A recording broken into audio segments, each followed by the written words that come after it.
Hola, ¿qué tal? Somos Acción 10 en la mañana. Bienvenidos a esta nueva edición de ya 22 de junio del año 2021. Iniciamos con las informaciones mismas que vamos a ampliar en nuestro segmento Mirada Global, entre ellos que en Italia retira el uso obligatorio de cubrebocas a partir de este 28 de junio. Italia, uno de los países más afectados por la pandemia de COVID-19, pondrá fin a la obligación de llevar obligatoriamente las cubrebocas al aire libre a partir de este mes. Entre otras informaciones, también en México está entre 29 países que avalan el matrimonio igualitario. Ese país hay 22 entidades federativas que han cambiado sus marcos legales y jurídicos. Esto y más los ampliaremos en nuestro segmento Mirada Global. Jimmy Romero, muy buenos días.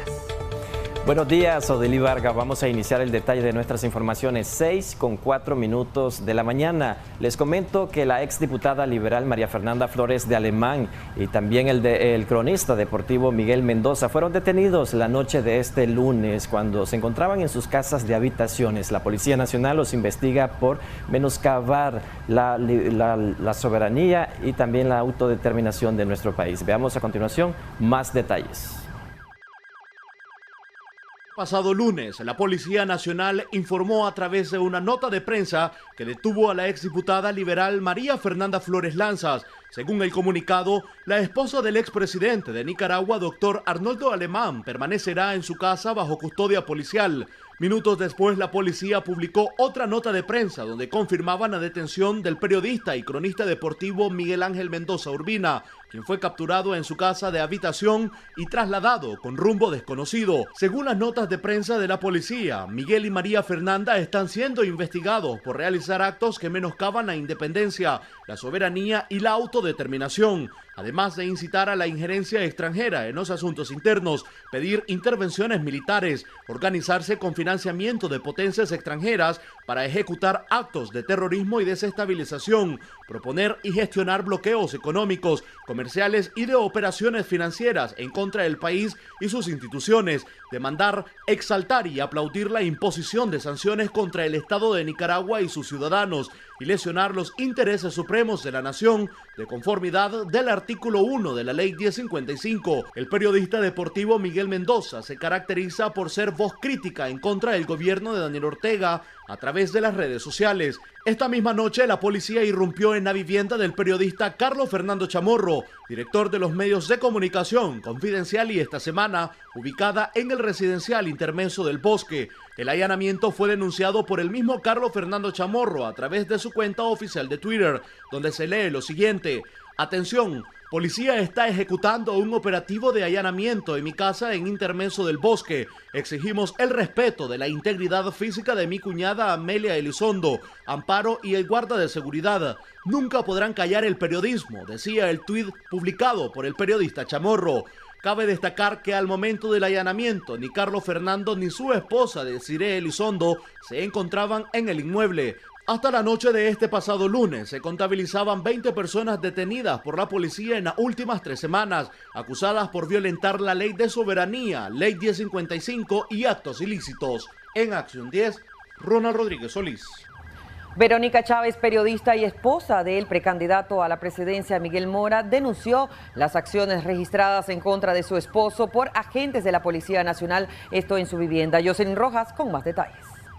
En una entrevista a este medio de comunicación, Verónica Chávez, periodista y esposa del precandidato presidencial Miguel Mora, denunció el arresto que ejecutó la Policía Nacional contra Mora en su casa de habitación, donde a la hora del allanamiento, según sus declaraciones, los agentes ingresaron hasta la habitación de su hijo con discapacidad. Chávez informó que alrededor de 7 patrullas con oficiales armados rodearon y allanaron el domicilio. Aquí estaba Miguelito, eran las 10 de la noche y pues cargaron a patada la puerta, comenzaron a nada, o sea, nosotros estábamos con él, yo lo acababa de ir a acostar, no se podía abrir, comenzaron a quebrar los vidrios, como quien dice, vamos a entrar, entonces le dice, pero si yo aquí estoy, yo no me he ido, están en mi casa, yo no estoy viviendo, entonces cálmense que voy a tratar de abrir la puerta y estoy desarmado.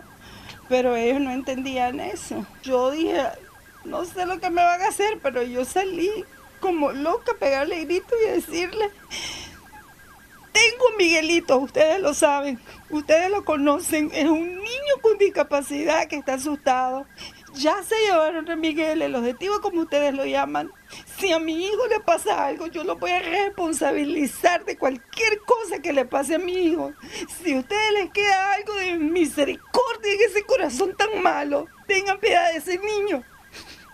Y no entren a mi casa a hacer nada porque yo no tengo nada en mi casa. Ya lo que me tenían que robar me lo robaron todo porque nos robaron toda nuestra empresa, todo en el canal como periodistas, no nos dejaron nada. Fueron millones los que nos robaron y ahora venir a mi casa también a hacer qué. Cuando si ya se estaban llevando a Miguel venir a hacer esto y no les importó y ellos comenzaron y siguieron. Espero que le hayan tomado fotos a sus aparatos de terapia y yo le dije que le van a tomar foto al niño. Solo eso faltaba.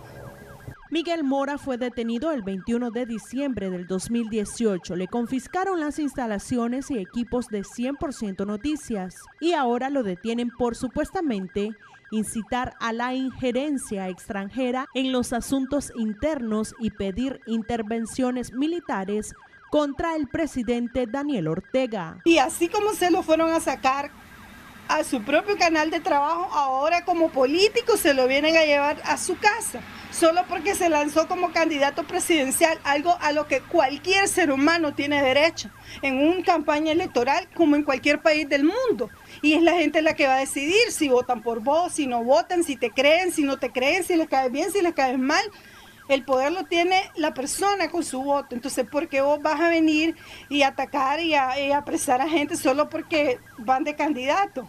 A eso de la 1 de la tarde de este lunes, Verónica Chávez se presentó a las instalaciones de auxilio judicial, mejor conocido como El Chipote, para conocer sobre la detención del comunicador y dejarle alimento, pero le manifestaron que no estaban atendiendo en ese momento. Muchachos, quería hacer una consulta.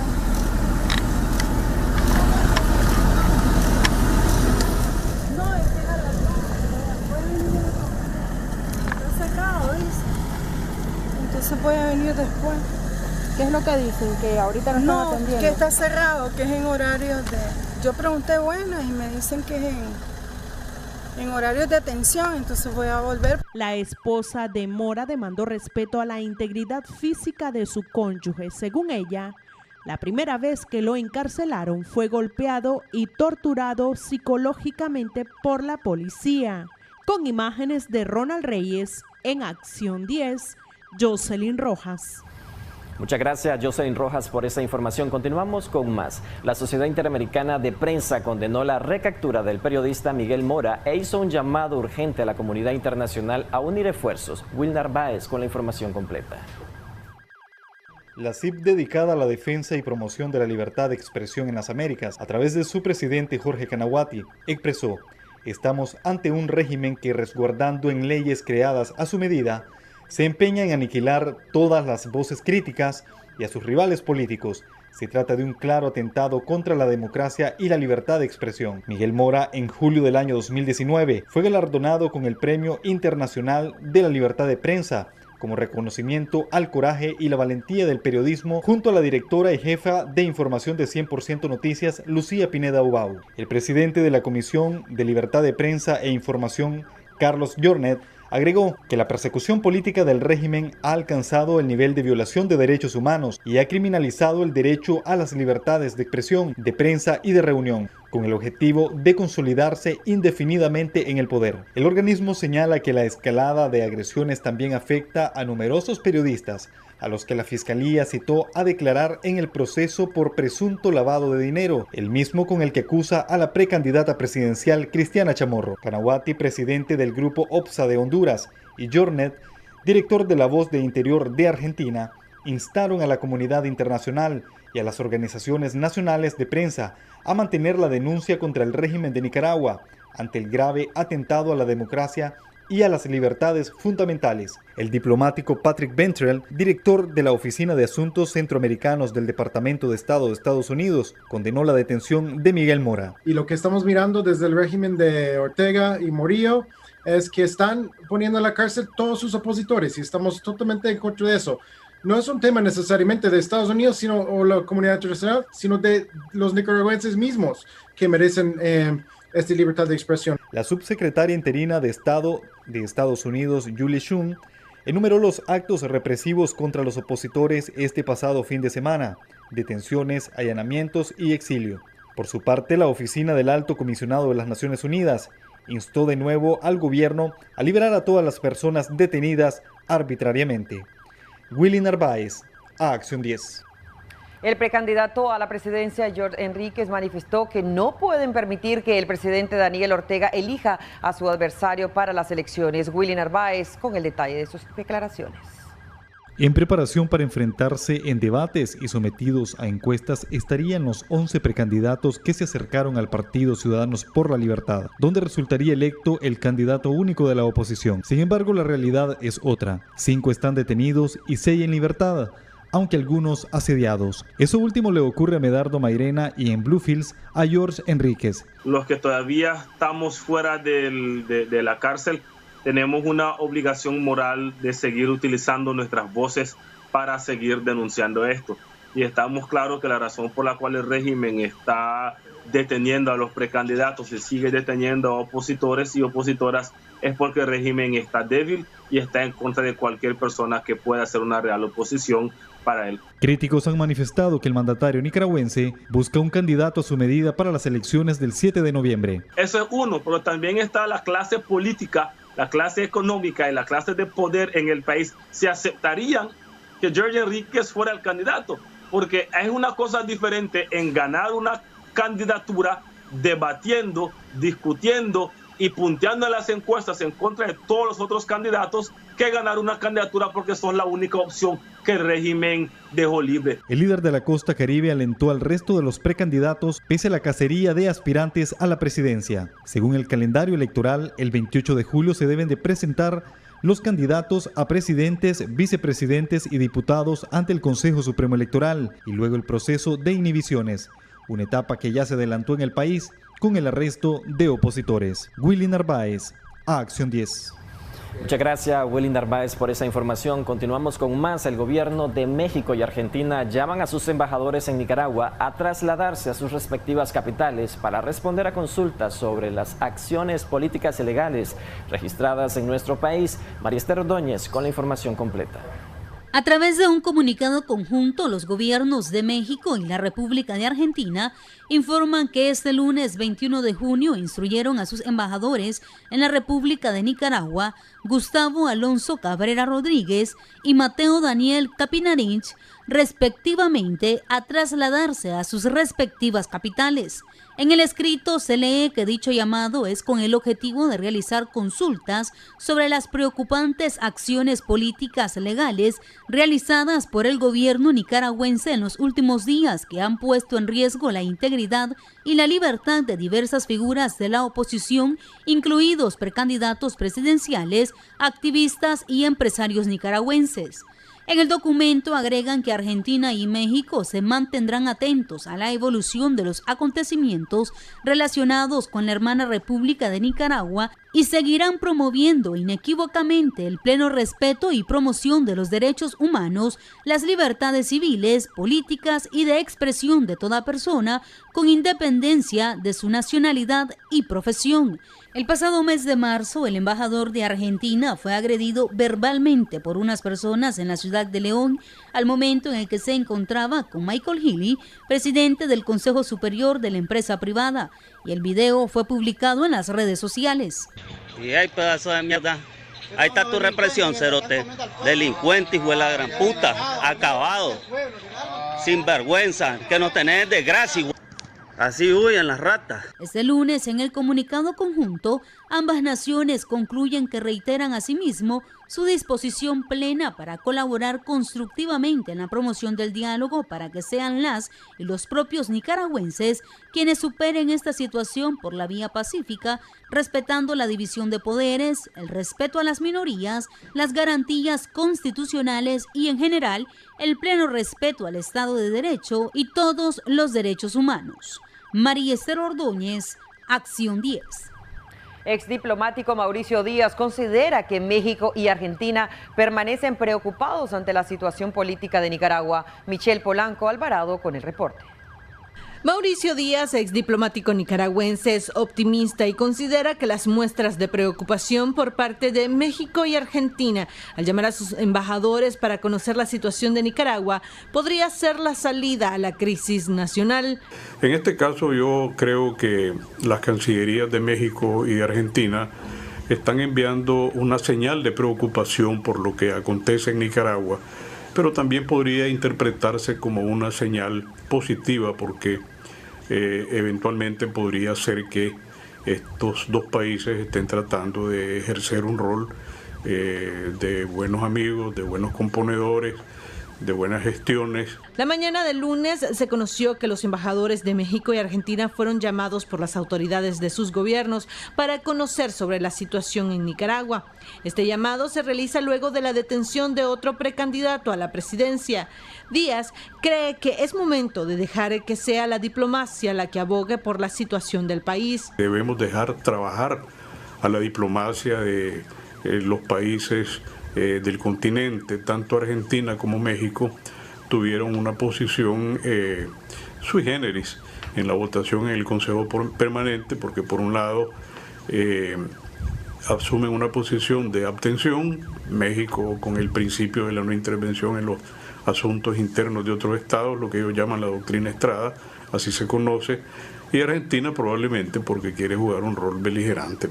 Y agregó que estas gestiones diplomáticas tendrán resultado a medida que el gobierno de Ortega acepte la ayuda ofrecida. La voluntad de nuestro gobierno sea dejarse ayudar. Ese es el entendido, que quieren ayudar, ¿verdad? Lo mismo está haciendo la OEA de manera colectiva, basándose en ese principio contenido en la Carta Democrática Interamericana, que es la defensa colectiva de la democracia. Y creo yo que de lo multilateral están pasando a acciones bilaterales, todas dirigidas a encontrar una solución pacífica a la situación que vivimos en Nicaragua, y esa solución pasa pues por la realización de elecciones que sean totalmente creíbles. Michelle Polanco Alvarado, Acción 10. 6:19 de la mañana. Continuamos con más información. Este martes, la alta comisionada de la Organización de Naciones Unidas, hablamos de Michelle Bachelet, presentará una actualización oral de la situación de derechos humanos en Nicaragua. María Esther Ordóñez con la información completa. Este martes, la alta comisionada de las Naciones Unidas para los Derechos Humanos, Michelle Bachelet, presentará una actualización oral sobre la situación de los derechos humanos en Nicaragua. La actividad tendrá parte en la sesión 47 del Consejo de Derechos Humanos. El pasado mes de febrero, Michelle Bachelet presentó un informe en el periodo comprendido entre el 1 de agosto y el 31 de diciembre. En el escrito, la expresidenta chilena agregó que la falta de reconocimiento por parte del gobierno nicaragüense de asumir la responsabilidad estatal en las múltiples violaciones de derechos humanos cometidas desde el inicio de las protestas sociales hace casi 3 años ha perpetuado la impunidad y ha favorecido su repetición, según sostiene el último informe de la Oficina de la Alta Comisionada de la ONU para los Derechos Humanos.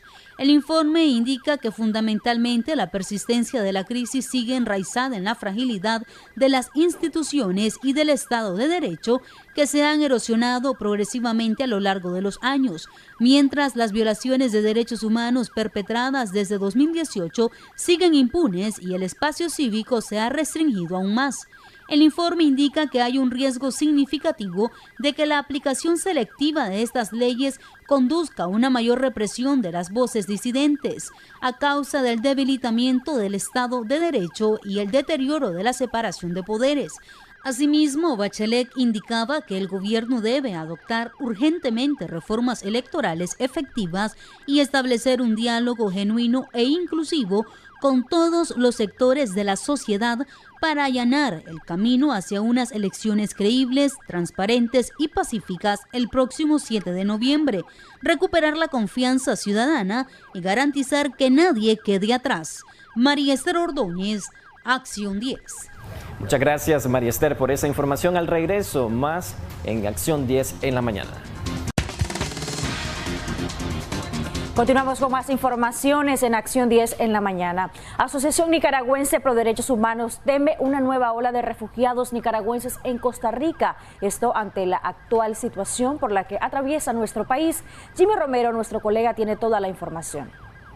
La ANPDH alertó que en Nicaragua se podría producir nuevamente otra oleada de nicaragüenses que buscan migrar o refugiarse en Costa Rica como consecuencia de las nuevas tácticas de represión que está ejerciendo el presidente Daniel Ortega contra la oposición, ciudadanía y precandidatos presidenciales. Es decir, hoy por hoy la situación del país es de total injusticia y de total violaciones hacia los derechos humanos de todos los sectores sociales del país.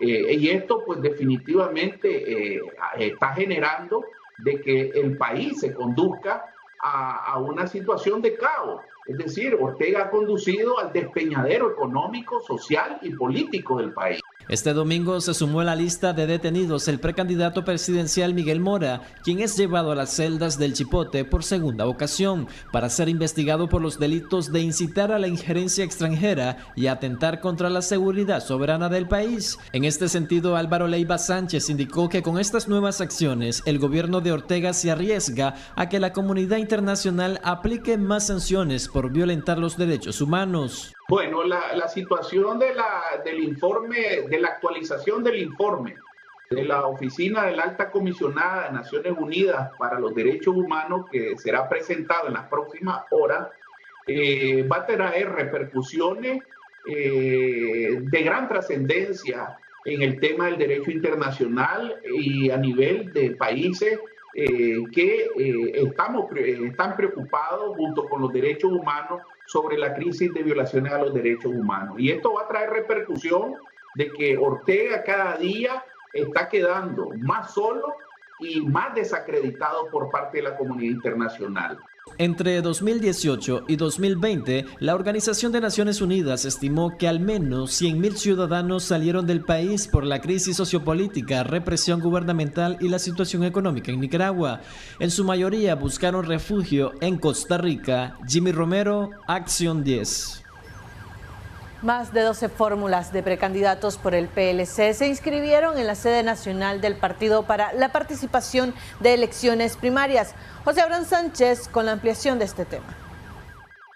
Más de 12 fórmulas como precandidatos a diputados por el PLC se inscribieron en la sede nacional, ubicada en el barrio 380. Estos serán sometidos a elecciones primarias. La actividad se desarrolló con toda normalidad, sin el asedio policial. Estamos del 1 al 18 de julio, son ciertos departamentos, y del 1 al 25 es los otros departamentos, de manera que los 17 departamentos tienen su fecha establecida, así como también se va a trabajar en base al padrón interno de afiliados. Con eso que se va a trabajar, y va a ser las elecciones en los distintos municipios. Todos tienen sus comisiones electorales municipales y comisión electorales departamentales. Los municipios van la información a la departamental y los departamentos vienen a la nacional. Cada municipio, el proceso de elecciones es a través de boletas. Nosotros, los votantes, tenemos el derecho de votar por un hombre y por una mujer en la boleta. Según la presidenta del Partido Rojo, María Aidez Osuna, hasta ahora solo existen 3 precandidatos a la presidencia y de igual manera serán sometidos a elecciones primarias. Ya tenemos 3 candidatos ahí. Ya tenemos el reglamento, en su momento los vamos a invitar para su inscripción. Llama la atención de que no haya asedio de la policía en esta actividad. Bueno, estamos en la sede del PLC, no estamos en la calle. ¿Otras sedes también están asediadas? Yo no sé, pregúntenle a la policía, porque yo te voy a decir algo. A veces me andan la policía detrás de mí. ¿No le genera sospecha a usted? Pues fíjate que no sospecha, no, incomodidad para mi persona. ¿Que hayan o que no hayan policía? Que haya policía, cuando yo tengo policía, pues me andan, ¿verdad? Pero yo no me puedo quejar, que me voy a quejar por esto y el otro, no, yo soy mujer teñeque, soy guerrera y voy a luchar. ¿Cómo vamos a luchar? Con el voto. con el voto. Pero ¿qué opinan del contexto nacional los aspirantes a diputados? ¿Qué ha promulgado últimamente el gobierno? ¿Qué te parece?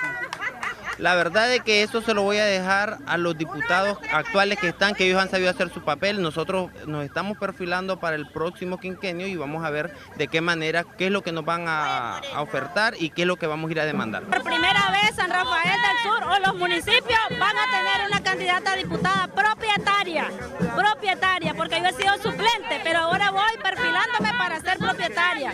Y vamos a hacer cumplir las leyes como se tienen que cumplir y tenemos que estar ahí para representar a un pueblo que nos va a elegir y nos va a poner allí para llevar el destino de nuestro partido. Hasta ahora los aspirantes a presidentes por el partido PLC son el empresario Milton Arcia, el constitucionalista Fanor Avendaño y el actual diputado Miguel Rosales. Con cámara de Erasmo Hernández, José Abraham Sánchez, Acción 10.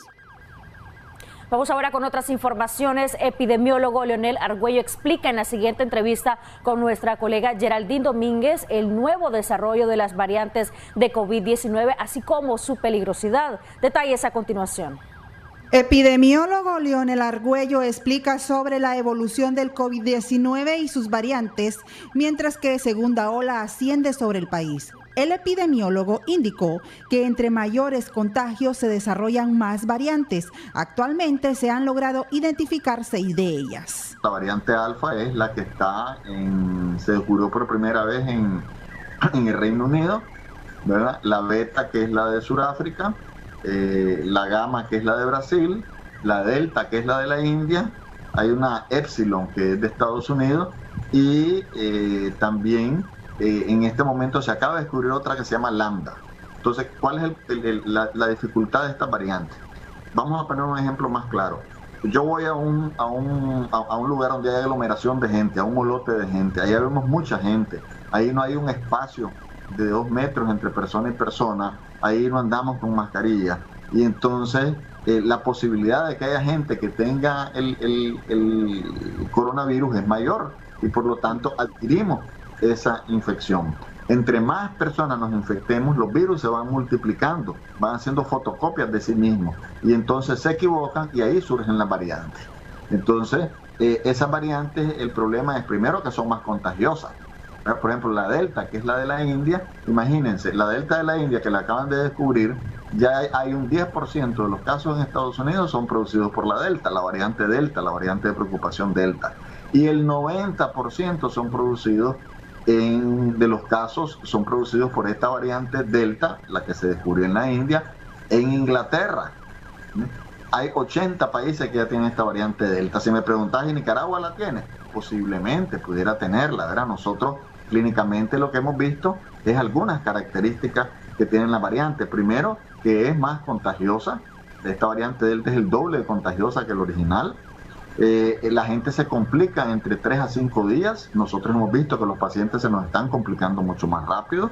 Y también se ha visto de que hay una mayor mortalidad. Eso pues no lo podemos ver en nuestro país, pero hay, digamos, pistas de que ya tenemos nosotros variantes en el país. Actualmente, según el doctor Argüello, existen 200 vacunas en estudio. Se explica de un nuevo inoculante conocido como Novavax, el que está en proceso de aprobación y tiene un 90% de eficacia. Novavax tiene una plataforma diferente a las otras vacunas. También es de 2 dosis, pero su plataforma, la manera como se elabora es totalmente diferente al resto de vacunas. Esta tiene un 90% de eficacia, pero tienen que pasar toda la base de datos al FDA o a la OMS, si la quieren pasar por ahí, ¿verdad?, para que la misma sea avalada.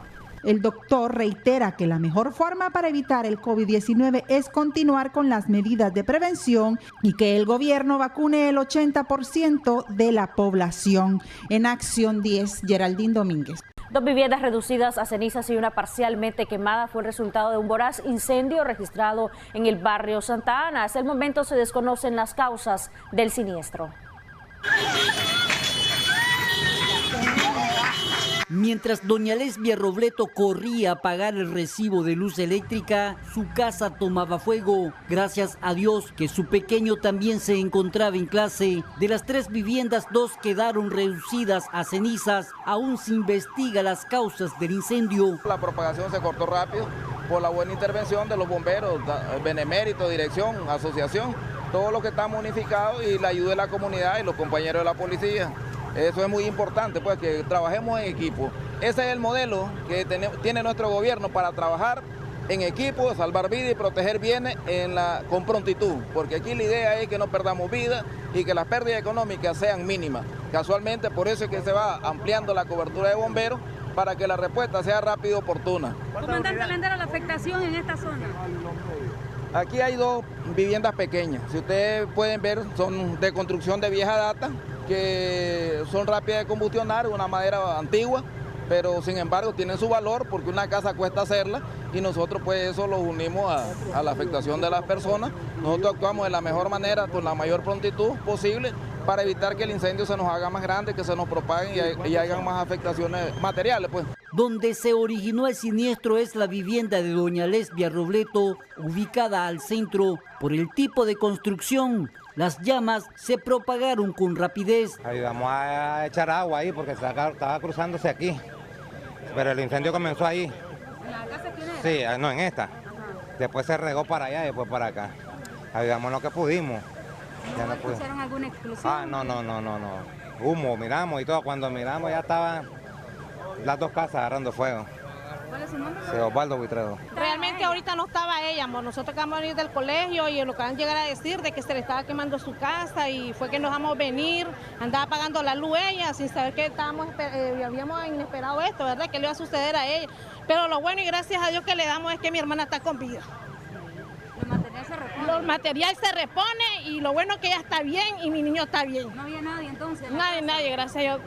Tristemente los vecinos también perdieron sus cosas. Usted sabe que uno no espera nada bueno que le pase, pero gracias a Dios están con vida todos. ¿Y no dijeron dónde comenzó el incendio? No sabemos todavía, nada, no sabemos. No le hemos preguntado todavía al vecino. Esperamos de que los bomberos nos digan de dónde vino eso. ¿Cuál es su nombre? Mi nombre es María Soledad Torres Espinosa. Los bomberos unificados utilizaron 8 cisternas, 55 bomberos, quienes trabajaron con pobladores del barrio, Ministerio de Salud y Policía. El hecho sucedió de la iglesia Santa Ana, 3 cuadras al sur, 1 abajo. Las pérdidas materiales son incalculables. Con el apoyo periodístico de Ronald Reyes y María Esther Ordóñez, José Abraham Sánchez, Acción 10. Autoridades de la alcaldía de Managua informaron que las viviendas que fueron reducidas a cenizas en este incendio serán reconstruidas. María Esther Ordóñez con la ampliación de esta noticia. Las familias que fueron afectadas por el incendio que se registró la mañana de este lunes en el barrio Santa Ana recibieron materiales para la reconstrucción de sus viviendas. Al lugar se presentó la alcaldesa de Managua, Reina Rueda. Atención directa a la familia y sobre todo en este tipo de eventualidades. Realmente son cosas que la familia no esperan. Son momentos de angustia, críticos. De este incendio el resultado fueron 3 viviendas totalmente destruidas, que ahí nosotros inmediatamente ya estamos entregando el material para la reconstrucción de estas 3 viviendas y 2 semidestruidas que estamos entregando también plan techo. Y de eso se trata, de la solidaridad, del amor, el cariño entre nosotros, las familias nicaragüenses. Según la información brindada en el lugar, una vecina ofreció alojamiento a las familias afectadas para mientras les reconstruyen las viviendas. Aquí hubo una solidaridad de los vecinos, una hermana que le dio donde estar a las 5 familias. Realmente nosotros lamentamos de corazón, son momentos tristes, pero aquí hay que darle gracias infinitas a nuestro Padre Celestial y es que no tuvimos pérdidas humanas. Realmente. Los propietarios de las casas manifestaron que las humildes viviendas estaban construidas con madera, lo que facilitó la propagación de las llamas.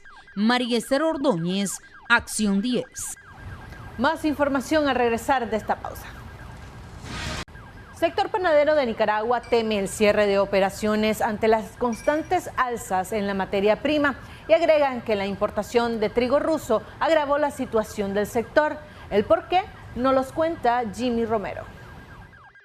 Francisco Carvajal, propietario de Panaderías Las Delicias, ubicada en la capital, es uno de los negocios que reconoce estar a punto de cerrar operaciones si continúan las alzas de precios en la materia prima para elaborar el pan y sus derivados. Expuso que productos como el aceite, manteca, la leche en polvo, azúcar, margarina, bolsas plásticas, entre otros, han encarecido aceleradamente desde el mes de enero a junio, reduciendo así considerablemente sus ganancias. Estamos a punto del colapso porque los incrementos en las materias primas son vulgares.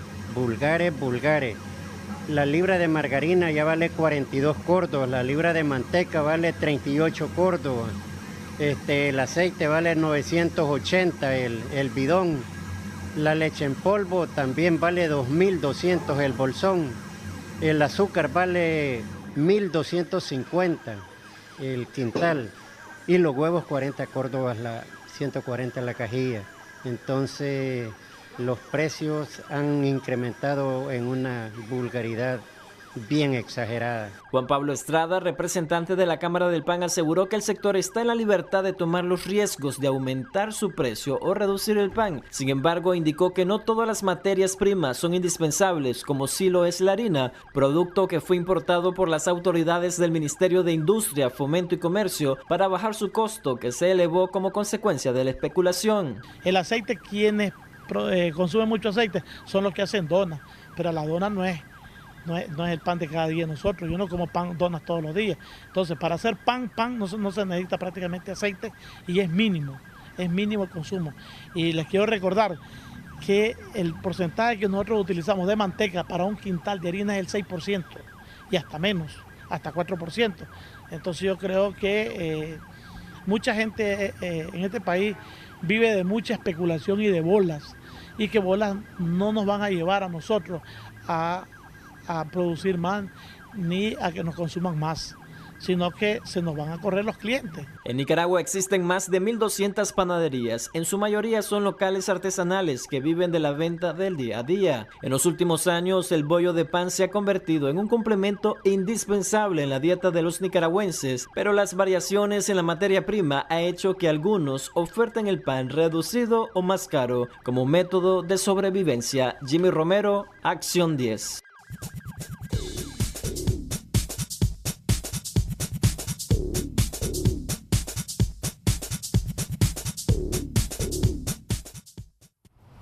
Bien, y justamente vamos a seguir hablando de nuestra economía. ¿Cómo usted va a invertir su dinero durante esta semana? ¿Qué precios o qué productos, sus precios incrementaron durante esta semana, durante este inicio? Justamente, Christopher Guevara está desde el Mercado Oriental para darnos detalles. El queso incrementó su precio y vamos a ver cómo está el precio de los otros productos de la canasta básica. Christopher, adelante, vamos a continuación contigo. Es un gusto y honor saludarles a esta hora de la mañana, muchachos, allá en estudio. Gustazo a ustedes, amigos televidentes, también saludarles a esta hora de la mañana. Nos hemos trasladado al Mercado Oriental para darles a conocer el precio de los diferentes productos que componen la canasta básica. Productos como el pollo, los granos básicos y los perecederos como el tomate, la chiltomita y la cebolla. Todo esto en el siguiente recorrido.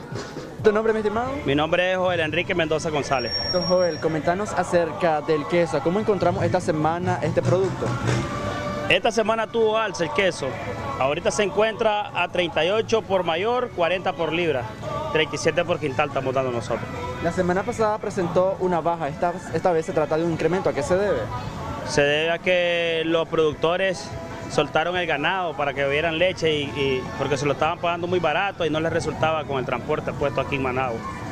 Y entonces al ellos soltar el ganado no hubo leche y el precio tuvo que subir porque no había en el mercado. Ok, entonces reiteremos, el queso seco 38 córdobas la libra. Sí, así se mantiene y es variante. Hoy puede estar en ese precio, mañana puede estar en otro precio. Este es el precio de hoy que te estoy dando. 38, regálame los otros tipos de quesos. Tenemos queso seco, que estamos diciéndote 38, 40 por libra. Tenés el queso mozzarella, 35 la libra, 33 por mayor. Tenés el queso crema, que te sale a 25 la libra, 23 por mayor. Los precios han subido, ustedes saben perfectamente que ha habido un aumento, las carnes de posta de pierna están oscilando entre 90 córdobas a 85 córdobas, igual la trasera y cecina, le ofrecemos lo que es el salón blanco a 85, el lomo está a 90, tratamos de mantener bastante los precios estables para que las personas se acerquen porque la situación económica está muy dura, estamos pasando y tratamos de vender y que la gente pueda llevar su producto a sus hogares. ¿El incremento ha sido de algunos pesitos?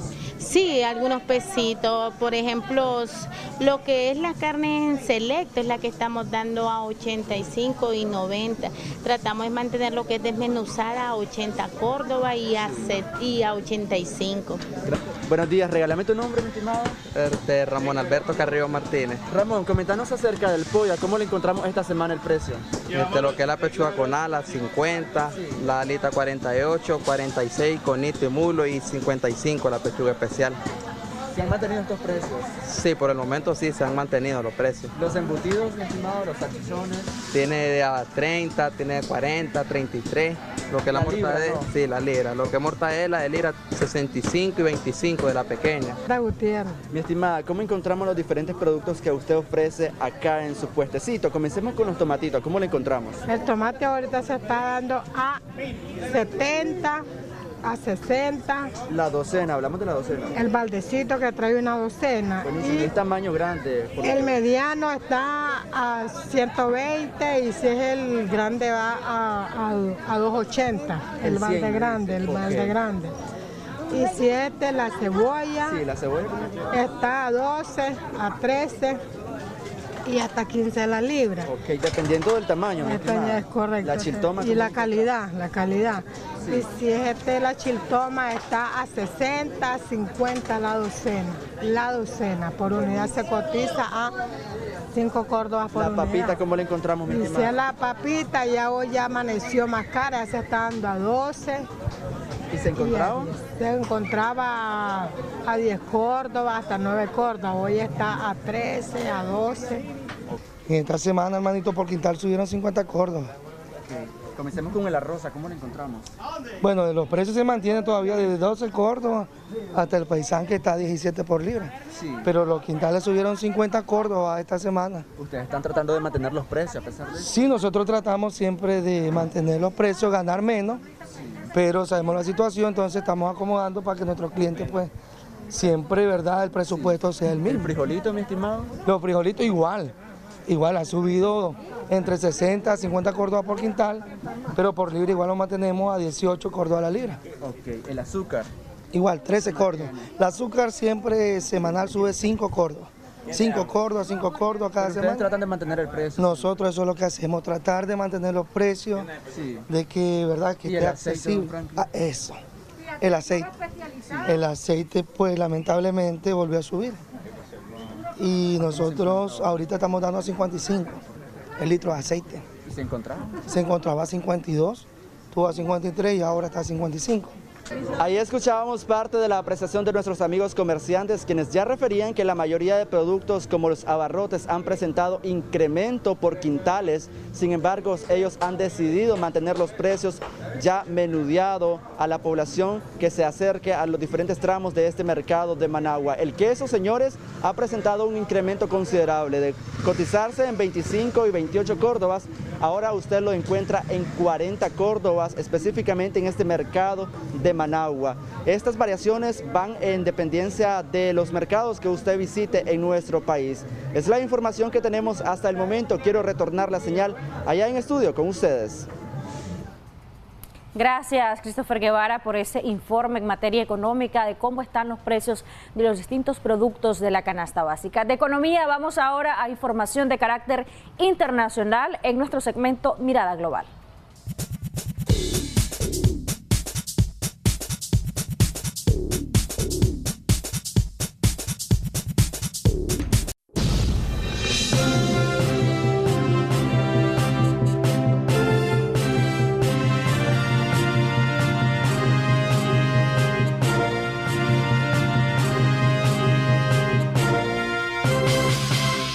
Hoy en Debates y Soluciones hablamos de la situación política de nuestro país en el contexto internacional, cómo el tema de Nicaragua se ha estado abordando en organismos multilaterales y hablando justamente sobre el problema de las elecciones. Muchos lo ven como un problema. Sin embargo, el gobierno de nuestro país ha dicho que prácticamente son actitudes injerencistas y que Nicaragua no es colonia de ningún país ajeno y que por supuesto pues no van a estar adecuándose a lo que deseen estas personas o estos países, estos gobiernos que se han pronunciado respecto al tema político y electoral de nuestro país, Nicaragua. Vamos a abordar el tema que les platicaba con nuestro invitado Michel, quien ya nos acompaña esta mañana y que va a comentar un poco de acuerdo a su experiencia como ex embajador de la Organización de Estados Americanos. Así es, se encuentra con nosotros el doctor Edgar Parrales. Importante, bienvenido don Edgar, importante señalar estos días, que el día de hoy los senadores de Estados Unidos estarán discutiendo la ley Renacer. También habrá un pronunciamiento por parte de Michelle Bachelet, la comisionada de las Naciones Unidas para los Derechos Humanos, y también hay reacciones alrededor de las detenciones que se realizaron la noche de ayer. Estamos hablando del cronista deportivo Miguel Mendoza, así como también el allanamiento a la casa de Carlos Fernando Chamorro y la detención de la exdiputada María Fernanda Flores. Queremos compartir con ustedes un tuit que recientemente realizara la Julie Chung. Ella es una funcionaria estadounidense en la cual ella afirma a través de su cuenta oficial en Twitter que 56 países firmaron hoy la declaración HRC 47 demandando elecciones libres y justas en Nicaragua y la liberación inmediata de los candidatos presidenciales. El coro internacional que condena las acciones de Ortega y Murillo se intensifican cada día más, dice Julie Chung, funcionaria estadounidense. El panorama para Nicaragua a nivel internacional está bastante comprometido en cuanto a las acciones que podrían tomar los países de manera individual y también de manera colectiva. ¿Qué podemos esperar de estas reuniones que sostendrán los diferentes países? También hoy habrá un informe, doctor Parrales, sobre la situación de derechos humanos. Michelle Bachelet lo va a dar en pocos momentos. Nosotros vamos a llevarles a ustedes también ese informe a través de Canal 10 para ver qué dicen en cuanto a la situación actual de Nicaragua. Pero me uno a la pregunta de Michelle, ¿qué se puede esperar? Bueno, sí, miren, estamos, como dice ella, en una situación verdaderamente comprometida, complicada, porque cada día estamos como marchando a un paso vertiginoso, ¿verdad?, en esta situación política de Nicaragua, en esta crisis, y realmente el argumento o alegato del gobierno de que hay intervencionismo extranjero es falso. En primer lugar, porque los países del continente americano que están, digamos, interesados en el problema son miembros de la OEA como Nicaragua, y la OEA es un organismo al cual nosotros pertenecemos y en el cual tenemos derechos y deberes, ¿verdad? Y entre los deberes pues están los que están consignados tanto en la Carta Fundacional como en la Carta Democrática. Los otros países que intervienen, los de Europa, tenemos precisamente un tratado de acuerdo de cooperación con el acuerdo de apoyo con la Unión Europea, y precisamente también ahí hay un apartado político en el tratado de acuerdo de asociación que establece también la obligación o la responsabilidad de los países de trabajar por la democracia y de tenerla vigente. Por lo tanto, cuando ellos reclaman, no están reclamando, digamos, de una manera intrusiva o de una manera abusiva, están reclamando en función de un compromiso o tratado que tenemos. Los organismos internacionales de derechos humanos, igual. La OACNUD, la Oficina del Alto Comisionado de las Naciones Unidas para los Derechos Humanos, es parte del sistema de las Naciones Unidas. Nosotros somos miembros de las Naciones Unidas. La CIDH, Comisión Interamericana de Derechos Humanos, también es un organismo de la OEA del cual nosotros somos parte. Entonces, todos estos sectores que están reclamándole al gobierno por sus atropellos, por sus abusos, por sus desmanes, no están actuando de manera, digamos, abusiva, intrometiéndose en asuntos internos de Nicaragua. Están actuando en el marco del derecho internacional del cual nosotros somos parte, somos suscriptores y estamos obligados. ¿Cómo ¿verdad? está la situación en la Organización de Estados Americanos de cara al tema de Nicaragua, con algunos embajadores que han dado a conocer algunas inconformidades y la parte de que están o no están? ¿Cómo queda, digamos, la posibilidad de que en realidad se pueda hacer más acciones con Nicaragua y si esto conviene al país? Bueno, yo creo, fíjate que la situación cada vez se le pone peor al régimen orteguista en la OEA, porque en la sesión que se dio recientemente, la semana pasada, hubo 26 votos a favor de la resolución que emitieron, y entre las abstenciones estuvieron Argentina y México, pero en una posición, digamos, no muy bien definida, porque al mismo tiempo ellos estaban, digamos, denunciando las violaciones a los derechos humanos, ¿verdad?, y pidiendo que se liberara a las personas prisioneras. Ahora, días después, como han recrudecido el gobierno la represión y ha seguido capturando gente, y sobre todo gente, digamos, que tiene relevancia en la vida política, social y económica del país, ya Argentina y México han cambiado, han movido un poco más su posición y han tomado posiciones, digamos, de cierta... Quieren hacer consultas. Exactamente. Cuando llaman a consulta, quiere decir que hay una inconformidad con el gobierno con el cual se tienen relaciones diplomáticas, y el llamar a consulta es una manera de decirle: ve, estoy momentáneamente retirando a mi embajador, pero eso que sea para vos una señal de que tenés que modificar tu conducta, porque de lo contrario podemos llegar al extremo de romper relaciones diplomáticas, ¿verdad? Es como un llamado de atención, sobre todo que Argentina y México han buscado cómo ayudar a una solución pacífica y, digamos, equilibrada de la crisis.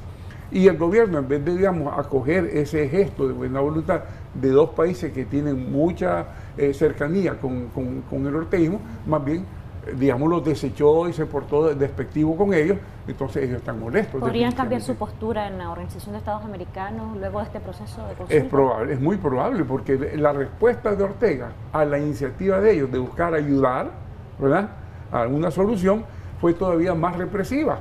Entonces se sienten burlados, se sienten objeto de desprecio y fácilmente puedan también cambiar su voto. La decisión de hacer un llamado a los embajadores de México y de Argentina, respectivamente, de sus mandatarios, ¿puede interpretarse como eso, como una medida un poco más de presión para el gobierno de Ortega luego de esta presión o luego de haber arrestado a personalidades de la oposición y también de los empresarios, o es una medida diplomática de cara a establecer esta mediación entre los países para que Nicaragua salga a flote de la crisis política en la que se encuentra? Yo diría que ambas cosas y al mismo tiempo, digamos, expresarle al régimen el descontento y la inconformidad que tienen con su actuar, ¿verdad?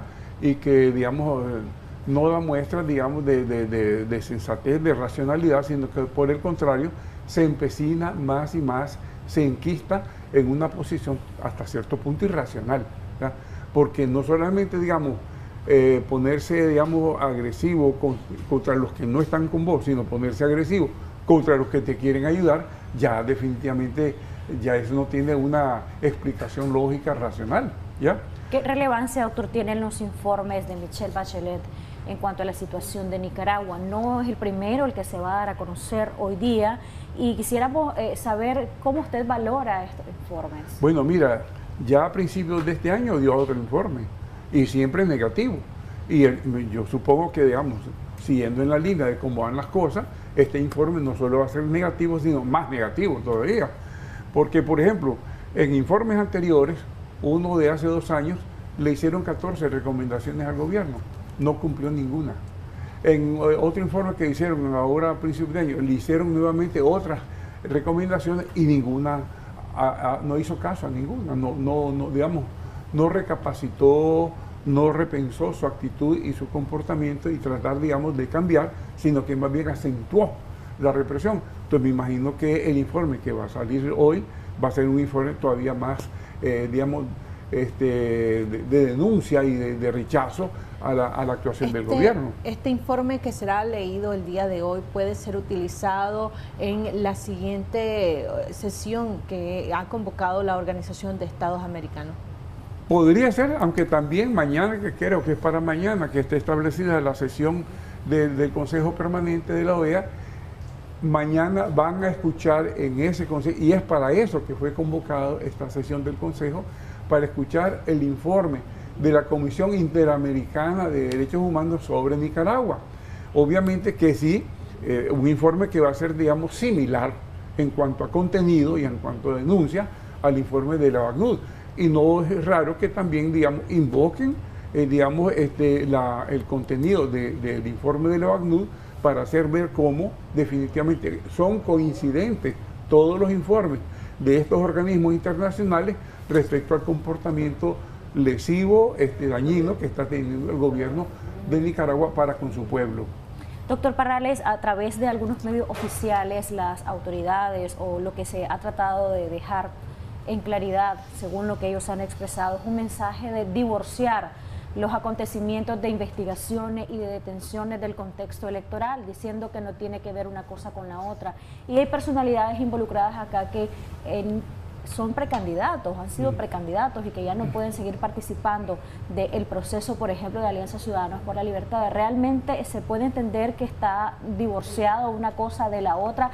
Y sobre todo, opinando usted en este segmento sobre las detenciones y lo que ha dado a conocer, en este caso, las autoridades policiales en cuanto, por ejemplo, a Miguel Mendoza y también en cuanto a Miguel Mora y a María Fernanda Flores. Mira, de ninguna manera hay un divorcio. El fundamento de todo esto es el temor de Ortega de que haya un candidato opositor que le gane las elecciones en unas elecciones limpias y transparentes. De hecho, cualquiera de los candidatos que están propuestos, tanto en el marco del Ciudadanos por la Libertad como en el ámbito de lo que es la coalición nacional, cualquiera de los candidatos le gana, ¿verdad? Porque no es en el fondo los candidatos los que le van a ganar, es el pueblo de Nicaragua. Ya el pueblo de Nicaragua está hastiado de este régimen, hastiado de su comportamiento, hastiado de todo el daño que le hace al pueblo, y es el pueblo el que le va a cobrar. Pero ellos entonces no quieren que haya ese tipo de candidatos. Ellos están fabricando una oposición a su medida, pero están queriendo neutralizar a la oposición verdadera. A través de sus medios oficialistas, el gobierno ha insistido en que estas personas que están detenidas, hablando específicamente de los precandidatos de la Alianza Ciudadana, dicen ellos en su discurso que estos no son precandidatos presidenciales, que no son candidatos presidenciales, y los acusan de los delitos contemplados en la ley 1055. ¿Realmente son o no son aspirantes presidenciales, candidatos presidenciales? Mira, porque esos medios digan que no son, no dejan de ser, ¿verdad? Ese es simplemente, digamos, un comportamiento de tipo, digamos, político, excluyente de la validez de la opción de estas personas de ser candidatos. Ahora, yo quiero hacer un análisis jurídico ahorita, lo más somero que se pueda, de la ley 1055. Esta ley fue publicada en la Gaceta el 22 de diciembre del año pasado, ¿verdad? Tiene 10 causales, digamos, de supuestos delitos que motivan, digamos, que las personas puedan ser hechas, indiciadas, encarceladas y enjuiciadas. Estas 10 causales, digamos, prácticamente están establecidas en esta ley, pero hay un punto, y las quieren analogar con varios artículos del Código Penal, el 409, el 413 y el 420 y siguientes, ¿verdad? Pero hay dos observaciones que quiero hacer al respecto. En primer lugar, en derecho penal no caben, digamos, aplicar sanciones que no están tipificadas en el Código Penal. Y estas 10 causales que están establecidas en esta ley no están tipificadas en el Código Penal. Por lo tanto, no se pueden aplicar porque no existen como tipificación legal. Y si se las quiere analogar o hacer una interpretación extensiva con relación a los artículos que acabo yo de explicar, no cabe, porque está prohibido precisamente en el artículo 10 del Código Penal de Nicaragua, está prohibida la interpretación extensiva y la aplicación de analogía. En cuanto a los allanamientos, por ejemplo, a la casa de Carlos Fernando, ver más de este tipo de acciones, ¿se pueden separar del contexto electoral? De ninguna manera. Todo va al mismo propósito y en el mismo sentido. Miren lo que dice el artículo 10 del Código Penal. Se prohíbe en materia penal la interpretación extensiva y la aplicación analógica, ¿verdad? Y dice solamente y se podrá aplicarse analógicamente los preceptos que favorecen al reo, de acuerdo con aquel principio de no hay retroactividad en la aplicación de la ley si no es para beneficio del reo. Y hay dos principios fundamentales en derecho que vienen desde los romanos y que lo aplican toditos los sistemas jurídicos y legales del mundo. Nullum crimen sine lege, nulla pena sine lege. ¿Qué quiere decir? Si un comportamiento determinado no está previsto en la legislación como delito, no se puede aplicar o considerar delito. Y el otro dice, si una conducta no está tipificada como delito, no se le puede aplicar pena ninguna. Y es lo que pasa aquí. Estas 10 causales de la ley 1055 no están contempladas en el Código Penal, ¿verdad? Por lo tanto, penalmente no están tipificadas, no existen. Y por tanto, la aplicación extensiva que quieren hacerle con los artículos 409 y otros que señalé, ahora voy a ellos. ¿Qué dice el 409? El nicaragüense que en un conflicto armado internacional tome las armas contra Nicaragua será penado con prisión de así. En un conflicto armado internacional, no estamos aquí en ningún conflicto armado internacional. Por lo tanto, el invocar el concepto de la tipificación de traición a la patria no cabe, absolutamente no cabe. La otra aplicación que dice menoscabo delitos que comprometen la paz, que dice el 413. Quien con actos ilegales provocare o pusiere en peligro inminente una declaración de guerra contra Nicaragua tendrá las penas de tal y tal, ¿verdad? ¿Quién está aquí provocando una declaración de guerra contra Nicaragua? Nadie. Y si nos vamos al otro artículo, el que dice de delitos contra el orden constitucional, dice rebelión. Aquí no hay rebelión. Aquí lo que ha habido, y en todo caso en las marchas del abril del 2018, fue una masiva expresión de inconformidad y de protesta de todo el pueblo nicaragüense, ¿verdad? No es ningún acto de rebelión. Tampoco motín, que es otro de los delitos que podrían expresarse contra la Constitución. Los que sin estar comprendidos en el delito de rebelión se alzaren públicamente con violencia para impedir el cumplimiento de las leyes. Aquí no ha habido absolutamente nada de eso. Por lo tanto, el fundamento que quieren poner los legisladores en la ley 1055 en estos artículos del Código Penal es absolutamente irrelevante, falso y sin valor alguno. ¿Y la Constitución admite interpretaciones, doctor? ¿La Constitución admite interpretaciones? En materia civil. En materia civil se permite la interpretación extensiva cuando beneficia a la persona, ¿verdad? Y aquí mismo lo permite, pero solo si beneficia al reo, nunca al contrario. ¿Y qué es lo que está haciendo el gobierno? Primero, que está aplicando unas causales que no existen. Segundo, que las quiere homologar o las quiere analogar con disposiciones tipificadas en el Código Penal, lo cual tampoco se puede hacer por disposición del artículo 10 y al mismo tiempo porque no tienen ningún vínculo como tal. No hay interpretación extensiva. ¿Qué es lo que está haciendo el gobierno? Aplicándole a todas estas personas unas sanciones que son ilegales, que son ilegítimas, que no existen en el ordenamiento jurídico nicaragüense. En esta ley 1055 se establece que quien pida o celebre incluso el tema de las sanciones está cometiendo un delito, o así es lo que han dado a conocer y la interpretación que han dado. Esto realmente no está sustentado en el Código Penal, y si no está sustentado no aplica. No aplica, absolutamente no aplica. Porque aunque tuvieran cierta similitud con algunas de las disposiciones que acabo de leerles, si tuvieran alguna similitud, se puede decir, bueno, se puede aplicar el principio de la analogía, pero en derecho penal no cabe la interpretación analógica, no cabe. En derecho penal, el delito tiene que estar tipificado con claridad, con precisión y con todas las palabras bien entendidas. Si no está expresado así, no cabe. Y aquí todas estas 10 causales que tiene la ley, aquí la tengo. O sea que según su análisis, doctor, esta ley no está por encima del Código Penal, deben de estar estrechamente vinculadas. De ninguna manera.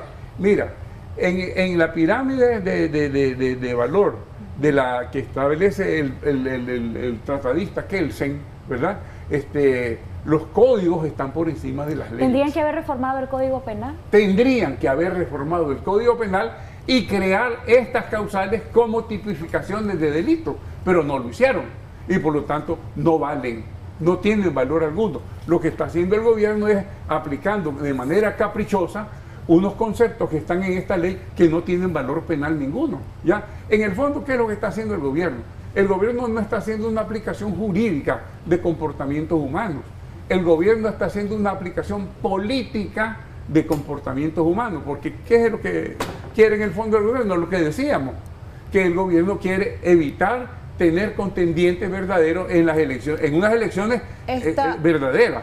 Esta decisión del gobierno, usted decía, ellos están tomando decisiones políticas, están haciendo una interpretación política de la ley. ¿Esto es legal? ¿Esto es legítimo? No, es un abuso, es totalmente un abuso.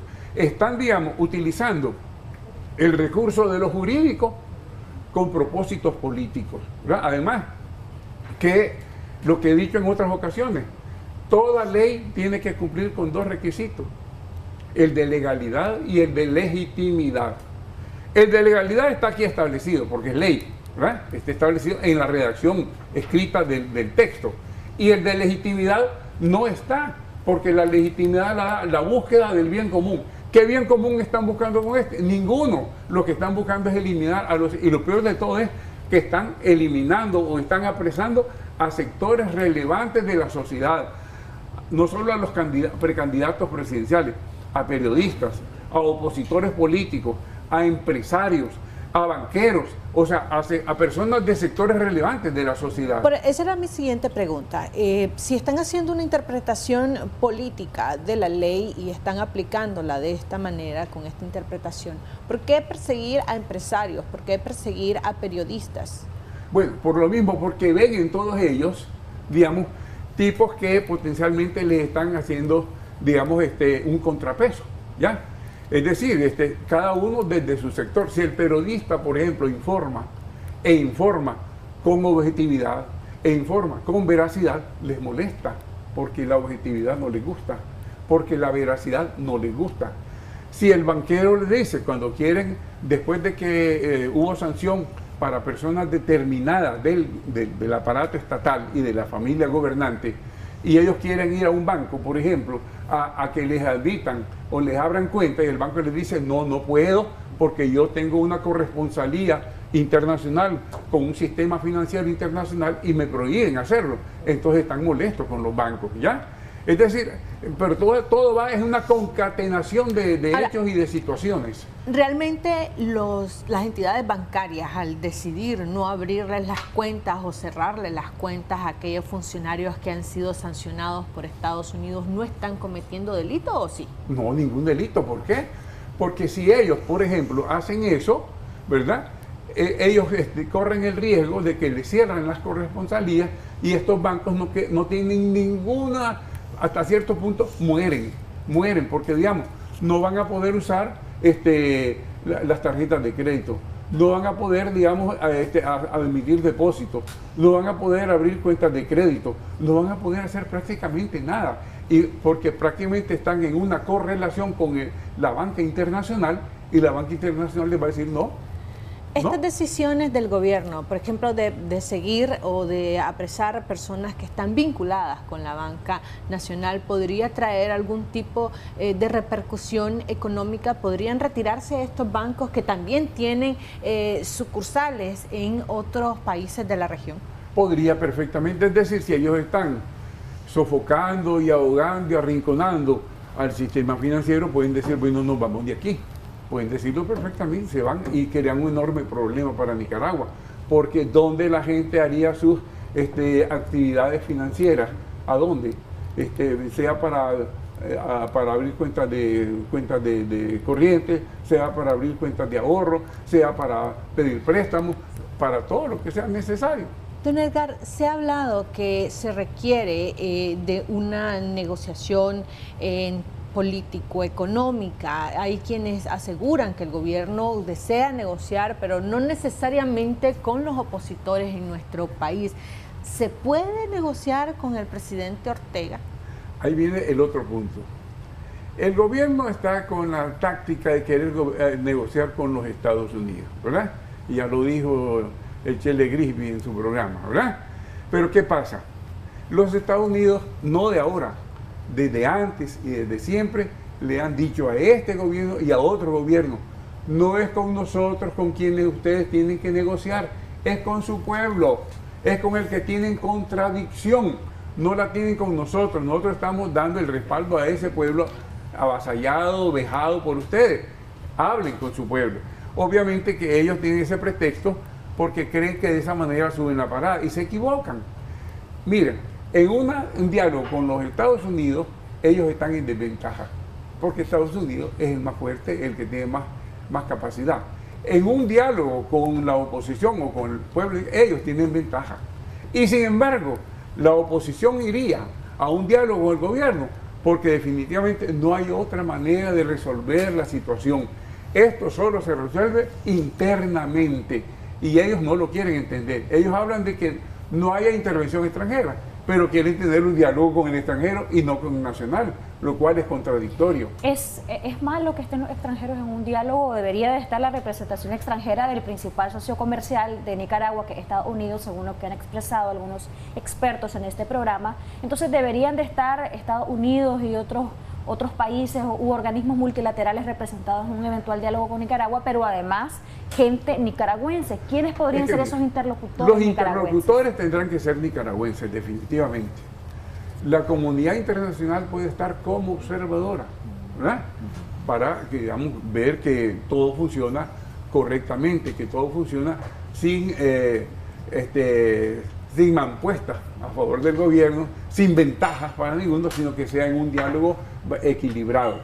Y tendría que ser, digamos, una representación nutrida y de peso de la comunidad internacional. ¿Por qué? Porque ya vemos lo que pasó en el marzo del 2019. Estaba presente el representante del Vaticano, estaba presente el representante de la OEA, se firmaron acuerdos y el gobierno nunca los cumplió. Precisamente la resolución de la OEA de octubre del año pasado, cuando le pone al gobierno la exigencia de que para mayo de este año tenían que haber hecho las reformas electorales, ahí recogieron, en esa resolución de la OEA de octubre del año pasado, recogieron los acuerdos de marzo del 2019, para ver si el gobierno los cumplía, y no los cumplió, tampoco lo cumplió, aún cuando la OEA se los estaba exigiendo. Hay ¿verdad? quienes han expresado, doctor Parrales, que si la gente que está en proceso de investigación o que están detenidos a 90 días, por ejemplo, quieren salir o quieren ver sus procesos, quieren ver algo diferente, pues lo que deberían de hacer es cabildear para el levantamiento de las sanciones. Y lo han expresado algunos simpatizantes del actual gobierno, el presidente Daniel Ortega. Entonces, ¿realmente se puede admitir esto como una política o una estrategia del presidente Ortega o una estrategia del Frente Sandinista o de los poderes de nuestro país? ¿Usted qué opina? Bueno, obviamente son expresiones, digamos, de arbitrariedad, definitivamente. La misma disposición de reforma del Código Procesal Penal, de extender la detención de la persona de 48 horas a 90 días, es otra ilegalidad, es otra, digamos, ilegitimidad. ¿Por qué? Porque esa reforma no está contemplada en la Constitución. La Constitución habla de 48 horas para el detenido, al término de los cuales, si no se le encuentra que tiene ninguna razón o fundamento para ser indiciado como responsable de un delito, se le tiene que soltar. Y si se le encuentra que tiene base o inicio, se le presenta ante el juez para un proceso debido, ¿verdad? Que resulta que la Constitución política habla de 48 horas. Pero esto, perdón, termino.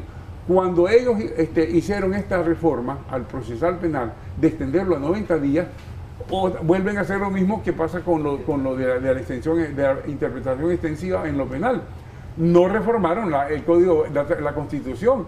Y si no reformaron la Constitución, prevalece la Constitución sobre ese cambio que hicieron en el Código Procesal Penal, ya que por lo tanto es ilegítima. Pero esto que yo le digo que han expresado algunos simpatizantes de la política de gobierno del Frente Sandinista, ¿realmente corresponde o será que corresponde a lo que buscan con esto de estas personalidades que están apresados, que están en proceso de investigación? ¿Realmente es por ellos que se han aplicado las sanciones? ¿Realmente si ellos dicen que se reviertan las sanciones a algunos funcionarios y familiares del presidente Ortega, eso se puede lograr? Yo creo que no. Yo creo que no, porque eso se llama chantaje, ¿verdad? Y eso es un comportamiento individual. Si el chantaje es punible y es rechazable en el comportamiento de los individuos, con mayor razón es punible y rechazable en el comportamiento de las entidades públicas, concretamente de las entidades de Estado, ¿verdad? No puede ser de ninguna manera y nadie puede aceptar ser sometido a chantaje. Me parece a mí que no se puede aceptar eso y hay que resistir a eso. A quienes han dicho, doctor, en este tema de las sanciones, que es un tema bastante delicado, que las sanciones, aunque sean individuales, afectan al país porque afectan la imagen país y por ende las inversiones. Entonces, ¿qué se debería de hacer en Nicaragua para superar este tema de las sanciones, que se levanten las que ya existen y que no hayan más? ¿Esto conviene a Nicaragua? Mira, a Nicaragua le conviene, digamos, entrar en un proceso y en un estado de paz, pero con justicia, ¿ya? No se puede, el gobierno mucho habla, queremos la paz, pero ¿qué paz es la que quieren? ¿Quieren la paz del cementerio? ¿Quieren la paz del sometimiento de la ciudadanía a los caprichos y al autoritarismo del gobierno? No, eso no es paz. La paz tiene que pasar por la justicia, por el respeto a los derechos humanos, por el respeto a las libertades individuales, por el restablecimiento del Estado de Derecho, por el respeto a la autonomía y a la independencia de los poderes públicos, por el respeto a la autonomía del Poder Judicial. Por ese proceso pasa en la consecución de la paz. Cuando no se dé ese proceso, nunca vamos a tener paz. Vamos a estar siempre en una especie, digamos, de círculo vicioso. Entonces, ¿de quiénes depende y qué se debería de hacer para que las sanciones implementadas se puedan levantar y que ya no hayan más sanciones? Del gobierno. El gobierno es el que tiene que entender que no puede seguir en esta actitud, en este comportamiento. En primer lugar, porque las personas somos finitas, los seres humanos somos finitos, ¿verdad? Una dictadura no dura eternamente. Mira, si la misma historia de la humanidad nos lo demuestra. No hay dictadura que dure mucho. No ha habido en la historia de la humanidad dictadura que dure mucho. Por otro lugar, hay un análisis, una observación muy interesante que hace el historiador Arnold Toynbee, que es uno de los más famosos historiadores del mundo, que tiene una obra que se llama Estudio de la Historia, en el cual él dice que los grandes imperios, no una dictadurcita como esta, ¿verdad? Los grandes imperios han caído no por los embates de sus adversarios internos, sino por su propia corrupción interna, ¿ya? Y ese es otro fenómeno. Este gobierno está inmerso en corrupción y esa misma corrupción es la que puede acabar con él sin que nadie lo agreda, sin que nadie lo objete, sin que nadie le haga oposición, porque su misma descomposición interna va a acabar con él. Doctor, muchas gracias por sus análisis, sus apreciaciones respecto a la situación de Nicaragua y lo que nos ha comentado de la interpretación que usted hace en materia jurídica, penal, sobre los últimos acontecimientos en nuestro país y las leyes, entre ellas la ley 1055. ¿Alguna conclusión adicional?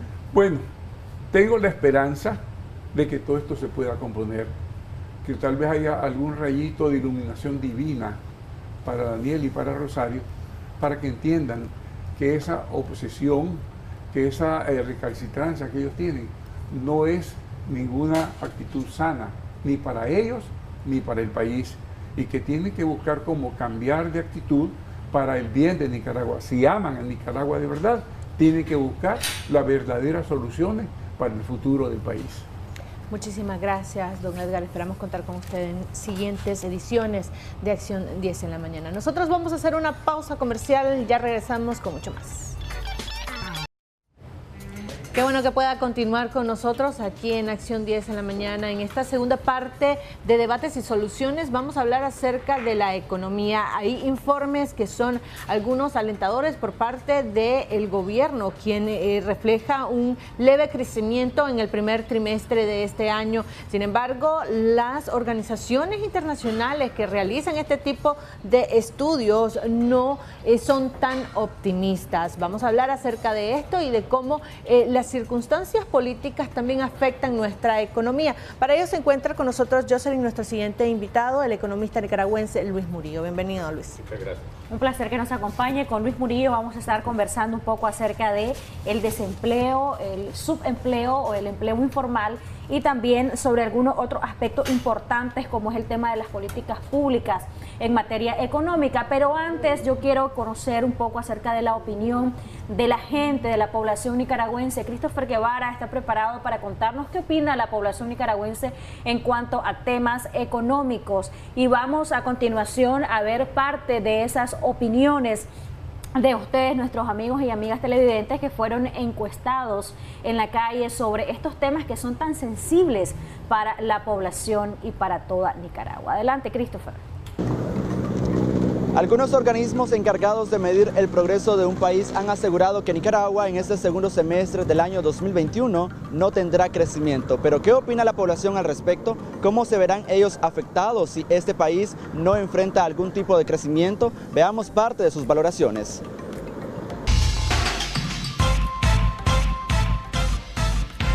Yo creo que como está la situación en el país, lo que presenta un decrecimiento, hermano.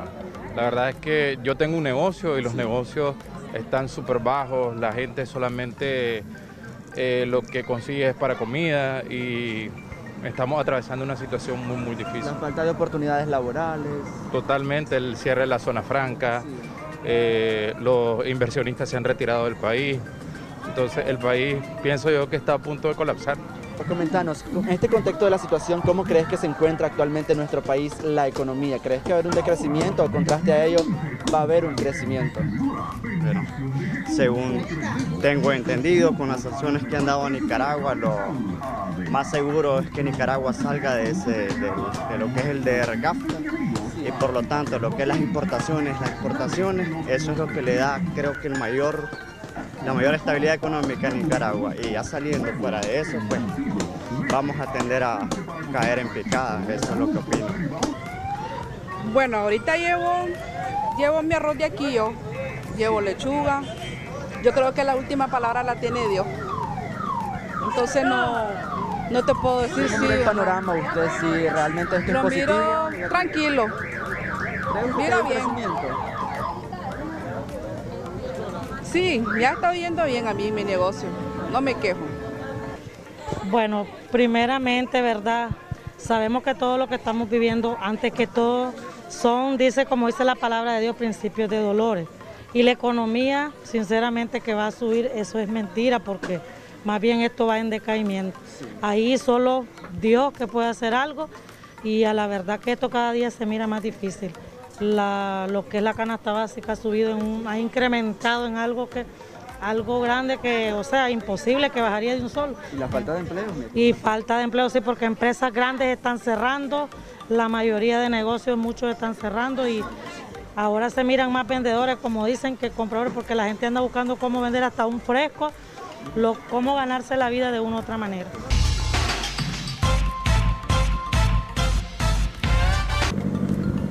Escuchábamos parte de las valoraciones de algunos nicaragüenses. Algunos, con la ilusión de ver el sol claro prontamente, han manifestado su fe de que Nicaragua tendrá un crecimiento a futuro. Sin embargo, otros, con la desilusión, han visto negativamente el panorama de nuestro país. Es la información que tenemos hasta el momento. Quiero retornar la señal allá en estudio con ustedes, muchachos.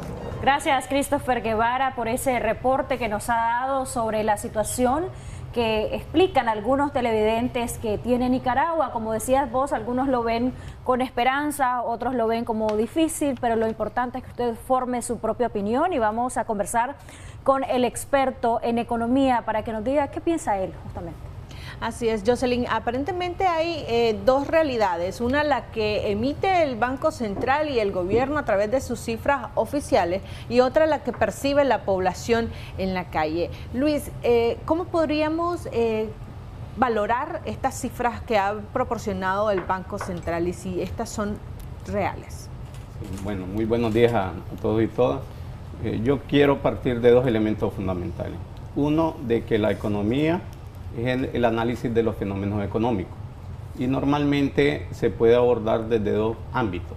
El nivel macroeconómico, que son las cifras agregadas por el Banco Central y por otros organismos internacionales, y la parte microeconómica, que es el comportamiento individual de los agentes económicos, ¿verdad? En primer lugar. En segundo lugar, la estadística pueden en este caso plantearse dependiendo del contexto y dependiendo de los intereses.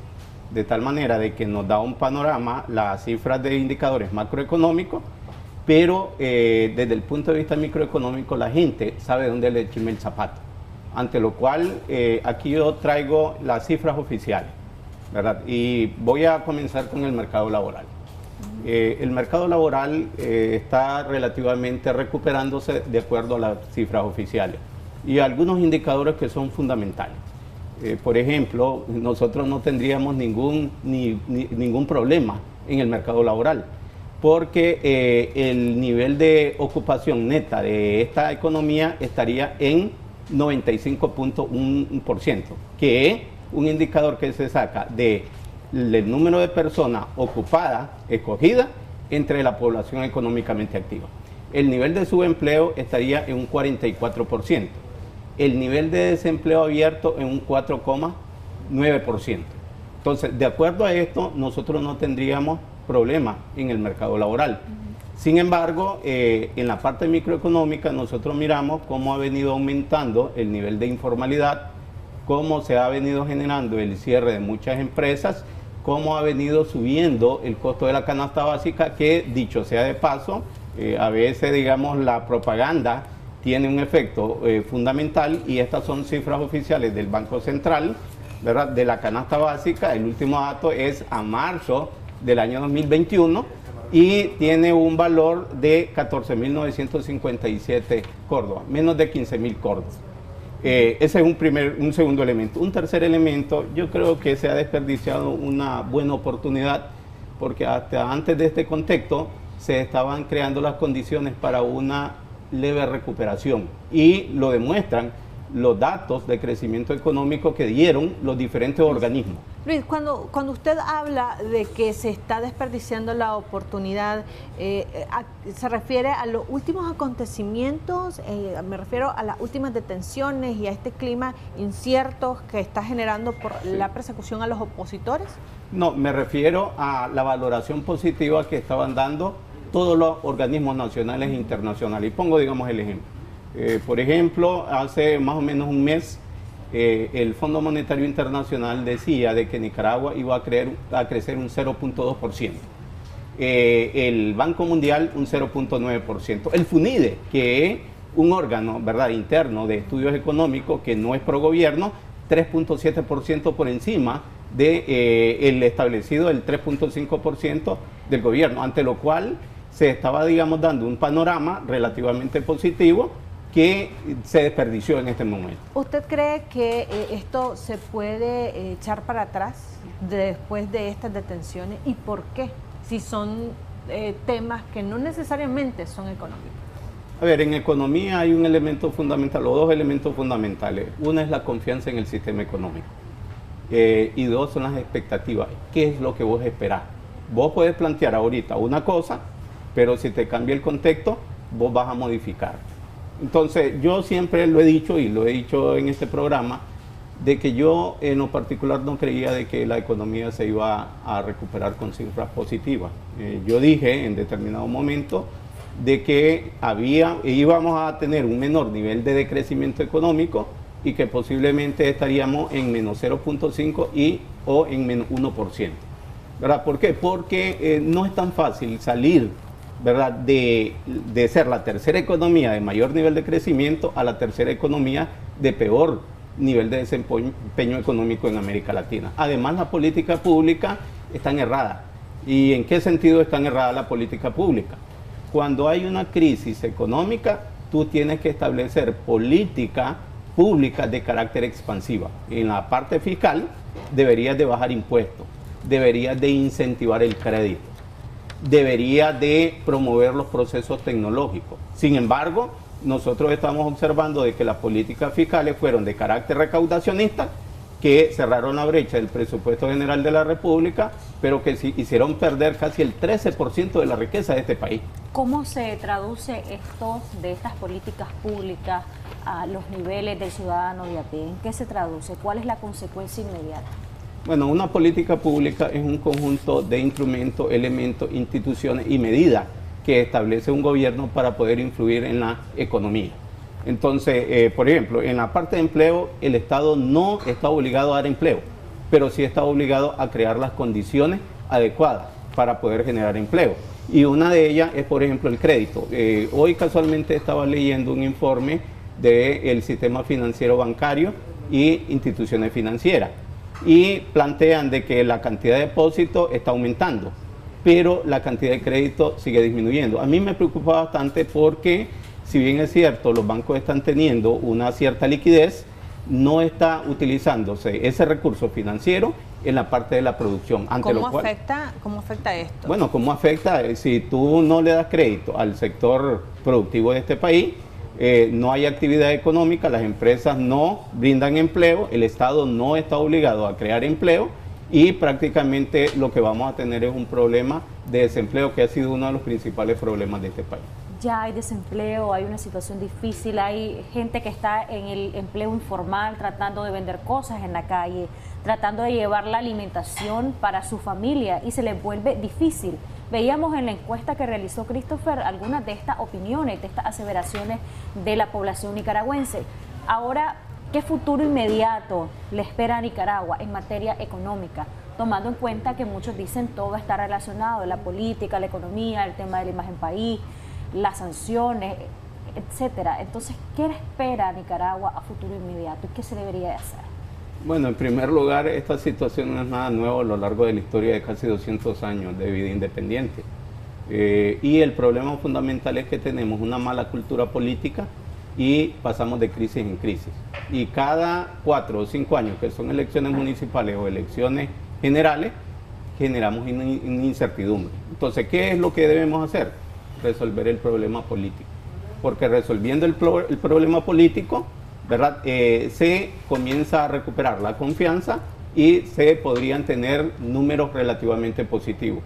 El problema fundamental es de que Nicaragua no ha resuelto con su política pública algunos problemas estructurales. Luis, con respecto al tema de los créditos, ¿por qué no se están otorgando estos? ¿Qué impide que se le proporcione al productor, al pequeño empresario, estos créditos que les permita a su vez generar empleo y generar y dinamizar la economía nacional? Yo creo que hay dos factores fundamentales, ¿verdad? El fundamental es de que cuando la economía tenía una tasa de crecimiento hasta el 5,2%, ¿verdad?, se creó una suerte de colusión entre el Estado y el sector bancario, de tal manera de que se crearon reglas del juego en el sistema financiero en donde los bancos estuvieron acostumbrados y están acostumbrados a tener altas tasas de ganancia por split bancario, que es el diferencial entre la tasa de interés activa y la tasa de interés pasiva. Y ellos no han renunciado a esos altos niveles de ganancia, ese es uno.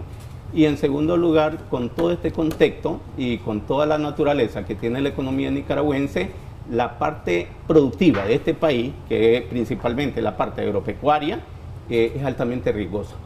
Y todavía el sistema bancario no se ha adecuado realmente a una tasa de crecimiento económica. Y pongo, digamos, el ejemplo. Casualmente estaba leyendo un documento sobre Corea del Sur. Entonces, uno de los elementos de política pública que ellos utilizaron fue adecuar el sistema bancario al sistema productivo y tecnológico, de tal manera de que el sistema bancario no tenía como objetivo fundamental el obtener altos niveles de ganancias. Si nosotros miramos, hay tasas de interés de tarjetas de crédito que superan el 60% anual. De hecho, Luis, hay gente que está viviendo con las tarjetas de crédito. Lo que hacen es que pasan la tarjeta, la topan y luego buscan cómo pagarla.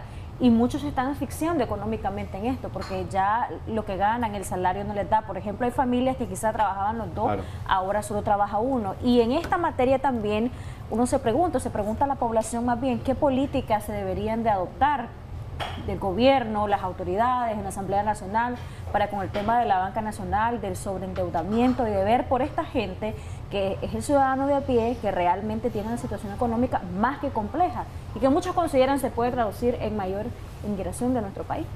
A ver, yo lo primero que haría es hacer una especie de regulación de la tasa de interés, porque específicamente lo que se ha dicho de que en Nicaragua hay libre empresa, y uno de los precios, que es el precio del capital, la tasa de interés, está libremente establecida, la establecen los bancos, pero la establecen como que si fuera una economía desarrollada o una economía en crecimiento, cuando la mayor parte de la población está en subempleo o en desempleo y prácticamente están agotados.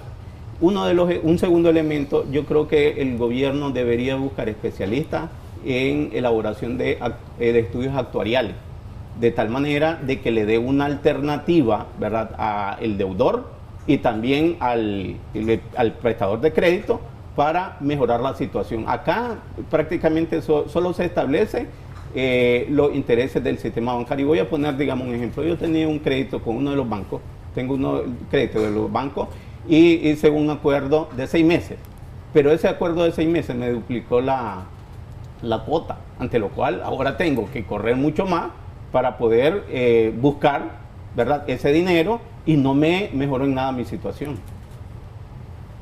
¿Qué se podría hacer, por ejemplo, entre la situación de la reforma tributaria? ¿Sería aplicar otra reforma, derogar la actual? Las leyes dicen, así como se hacen, se pueden derogar, se deshacen. Sí. Entonces, ¿qué sería lo idóneo en este caso? Usted habló de manera muy puntual en cuanto a esta reforma fiscal, reforma tributaria. Claro. Mire, yo hice una valoración de los últimos 25 años. Y en los últimos 25 años se han hecho 7 reformas tributarias. 7 reformas tributarias. Entonces, ¿qué es lo que sucede? Yo llegué a la conclusión de que estas 7 reformas tributarias se han hecho para resolver problemas coyunturales. Que hay problemas en el seguro social, una reforma tributaria. Que hay problemas, ¿verdad?, en la parte de otorgamiento de crédito, otra reforma tributaria. Lo primero que se debe hacer son estudios serios. Estudios de elasticidades, producto por producto, y además estudios de encadenamiento productivo. ¿Por qué? Voy a poner, digamos, un ejemplo. Yo recuerdo de que en la reforma a la ley de concertación tributaria se dijo de que no se iban a afectar los productos de la canasta básica, principalmente los 29 que son de la canasta básica alimentaria. Sin embargo, no tomaron en cuenta los encadenamientos, es decir, está el frijol, pero el frijol necesita transporte, necesita en este caso embalaje, y todo eso necesita insumo, y todo eso no estaba desgrabado. Los insumos agrícolas están grabados y los productores se han quejado de esto. ¿Hay posibilidades que estas reformas que se hacen son necesarias a esta otra reforma se hagan previo a las elecciones, se puedan hacer en estos meses que quedan, o realmente la economía va a continuar de esta manera? Hacer reformas en un año electoral creo que no es conveniente, porque la mayor parte de la gente está pensando en la parte electoral. Yo creo que hay que ser serios y hay que formar un equipo multidisciplinario de expertos que elaboren 2 tipos de estudios, ¿verdad? 1, estudios de elasticidad, ¿verdad? Y 2, estudios de revisión de incentivos. ¿Por qué? Porque a lo largo de estos 25 años hay una partida de casi 1.600 millones de dólares en excepciones, exoneraciones y subsidios que no se ha tocado. Y prácticamente allí habría que hacer estudios si realmente las empresas que están accediendo a esos recursos pueden acceder. Y termino, digamos, con esto. En la mayor parte de las leyes de incentivo, por ejemplo, en la parte del sector turístico, el mecanismo está conformado de tal manera de que se le otorgue a las empresas grandes, pero la mayor parte de la actividad económica en este país son micros, medianas y pequeñas empresas que no están siendo beneficiados por esas leyes. Muchísimas gracias, Ruiz, por habernos acompañado acá en Acción 10 en la mañana y tener este análisis económico sobre la situación de nuestro país. Bien.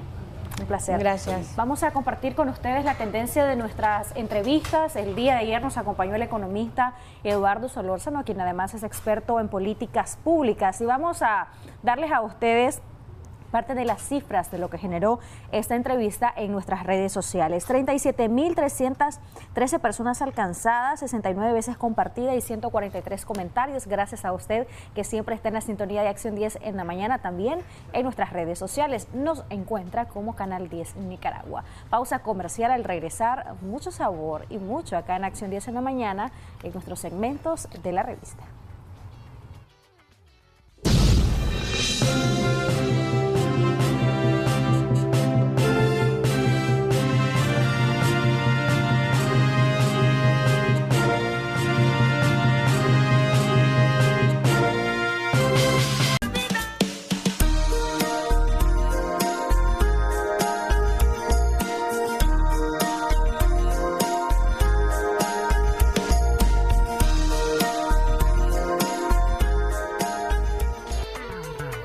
Gracias por continuar con Acción 10 en la mañana. Está con nosotros ya la especialista doctora Yelva Jarquín, especialista en sexualidad y familia. Vamos a estar hablando sobre higiene íntima femenina. Doctora, gracias por acompañarnos. Muy buenos días. Muy buenos días, Odilí. Gracias a ustedes siempre por invitarme a este exitoso Canal 10. Sí, nosotras las mujeres, doctora, necesitamos una higiene muy particular, muy especial, sobre todo por el tipo de pH también que nosotros tenemos. Pero, ¿qué es lo idóneo? Bien, Odili, lo idóneo es que las mujeres tengamos una higiene integral. ¿Qué significa? Que comencemos por bañarnos todos los días, lavarnos el cabello, secarnos adecuadamente el cabello antes de amarrarlo o prensarlo, utilizar geles en nuestro cuerpo, cremas para el cuerpo, spray para nuestro cuerpo. Y por supuesto, cuando nos referimos a la higiene íntima, nos estamos refiriendo a todas aquellas medidas de higiene, de limpieza que van a prevenir las enfermedades o las infecciones.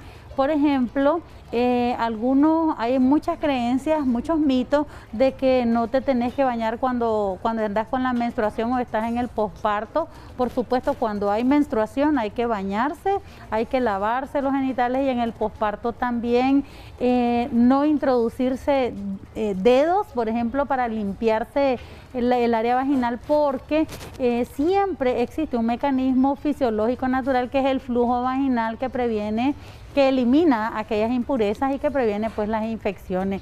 El uso de los antibióticos no es recomendado también en exceso, porque también pueden producir algunas infecciones. Y otra cosa bien importante es no utilizar desodorantes ni productos para sentirse olorosa y fresca, pues en esa área genital. Entonces no es necesario andarse poniendo duchas, porque estos productos comerciales más bien pueden barrer la flora. Y lo que decía sobre el pH, generalmente las mujeres tienen un pH un poco ácido que comienza en la pubertad y que a veces puede chocar con el pH espermático, porque es neutro o alcalino más bien, y eso hace que proliferen bacterias. Entonces, siempre que se tienen relaciones sexuales, hay que limpiar, lavar los genitales para prevenir el problema. Doctora, me encantaría hacerle una consulta relacionada también a las niñas. Cuando se es bebé, ¿es necesario también limpiar esa área genital de las niñas? ¿Qué es lo correcto? Yo sé que eso también corresponde a la parte pediátrica, pero ¿qué es lo más recomendable? Porque también he visto últimamente, con cantidades de productos que hay, empiezan a aplicarle a las niñas, sobre todo cantidad de productos comerciales. Sí, en las niñas es lo mismo, hay que utilizar un jaboncito suaves, hipoalergénicos para las niñas, y secar bien sus partecitas, estar siempre pendiente, tanto en niñas como adultos, mantener siempre esa área seca, fresca, para evitar la proliferación de algunos gérmenes que, aunque sean niñas, pueden por esa condición que tienen las niñas de tener delgadito su área genital, no hay estrogenización, los labios no las cubren, no hay vello púbico, entonces, y además tienen muy cerca la vaginita del ano, entonces es fácil que se contaminen a través de las heces, las niñas, entonces hay que limpiarla y nunca ponerle talco a los genitales, siempre cremitas que favorecen mantener limpia, seca el área y evitar las rosaduras como pastas al agua, por ejemplo, que son cremas que mantienen un poco más seca pues el área. Eso podemos aplicarlo. Entonces, eso se puede aplicar ahora, perfectamente. En cuanto a la estética o prácticamente al aseo, ¿es correcto ya una vez que sale el vello púbico que ya se desarrolló, que esa niña ya desarrolló y esto, es correcto limpiar totalmente de vellos nuestros genitales, doctora? Eso es rasurarlo completamente, ¿es correcto, doctora? La verdad es que como eso está de moda, ¿verdad? Me imagino que por eso me lo estás preguntando, Dili, por esa percepción de que si depilamos el área genital nos parecemos más a las niñas, entonces las chavalas pues sí actualmente se depilan. No es correcto en el sentido en que dejar desprotegida tu área genital, producir irritación con la máquina al quitarte parte de la piel, al estar con la máquina rasuradora. Entonces, si sentimos que el área está a lo mejor muy llena de vello púbico y no nos agrada porque a veces el vello púbico también retiene un poco de flujo vaginal y eso, más el sudor, si las chavalas hacen deporte, ejercicio, entonces se sienten pues un olor que no es agradable y prefieren a veces depilarse y sentirse más limpias o más ventiladas. Entonces, lo ideal es tomar una tijerita y cortar el exceso de vello púbico que sienten para no producir efectos que pueden ser también dañinos para la salud. En efecto, las chavalas, por esa estrogenización que ocurre en el periodo de la pubertad, se vuelve el pH un poco ácido y eso hace que los lactobacilos aumenten y protejan la vagina de las infecciones, pero si lo rapamos y le quitamos todo y además se lava ahí por dentro, entonces podemos causar infecciones. Le preguntaba esto, doctora, porque escuchaba yo a algunas jovencitas que a veces dice es desaseo el no cortar el vello púbico, es desaseo, qué barbaridad por la moda y esto. Pero también las infecciones por el tipo de ropa que se utiliza, eso tiene que ver mucho también con el aseo e higiene. Así es, Odili. El uso de la ropa, especialmente sintética, los leggings que están súper de moda y que son bien ajustaditos, ¿verdad? Que te aprietan mucho el área genital.